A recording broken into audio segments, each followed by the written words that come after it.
नमस्कार, one India Hindi में आपका स्वागत है। मैं हूं राहुल कुमार। गुजरात के मुख्यमंत्री विजय रूपानी ने अपने पद से इस्तीफा दे दिया है।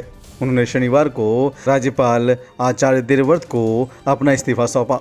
अब नए मुख्यमंत्री के नामों को लेकर अटकलें तेज हो गई हैं, लेकिन यहाँ बड़ा सवाल ये है कि आखिर क्या कारण रहे हैं जिसके चलते विजय रूपानी को मुख्यमंत्री की कुर्सी छोड़नी पड़ी। सियासी गलियारों में तो कई बातें छनकर आ रही हैं।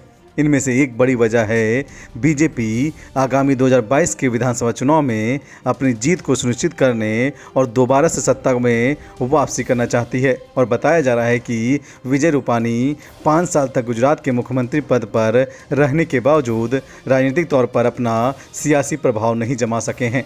2017 में भले ही विजय रूपानी चेहरा रहे हों, लेकिन चुनाव नरेंद्र मोदी के दम पर बीजेपी जीती थी। विजय रूपानी की खामोशी के साथ काम करना पसंद करते हैं।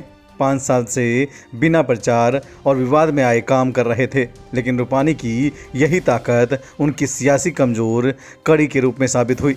बीजेपी विधानसभा चुनाव में पीएम मोदी के चेहरे के आगे नहीं करना चाहती, बल्कि राज्य के नेतृत्व के दम पर चुनाव लड़ना चाहती है। विजय रूपानी के मुख्यमंत्री पद की कुर्सी जाने में सबसे बड़ी वजह कोविड महामारी बनी है। सूबे में कोरोना संकट को निपटने में विजय रूपानी बहुत बेहतर नहीं रहे हैं, जिसे लेकर विपक्ष ने तमाम सवाल खड़े किए हैं। खबर तो ये भी है कि गुजरात में विजय रूपानी सरकार और बीजेपी के प्रदेश संगठन के बीच बेहतर तालमेल नहीं रहे।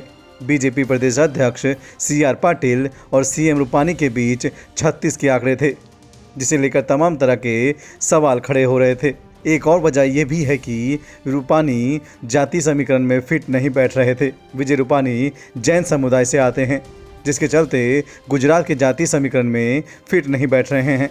राज्य में पाटीदार के बाद दूसरे नंबर पर OBC समुदाय और दलित आदिवासी वोटर सबसे अहम है।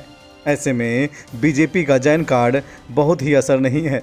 इसके अलावा गुजरात में विजय रूपानी की अगुवाई वाली बीजेपी सरकार में अफसरशाही काफ़ी हावी हो गई थी, जिसके चलते बीजेपी विधायक लगातार सवाल खड़े कर रहे थे और शिकायत कर रहे थे कि अधिकारियों पर CM की पकड़ नहीं है। ऐसे में लगता है कि यही कार्य वजह रही होगी जिसके कारण रूपानी की कुर्सी गई।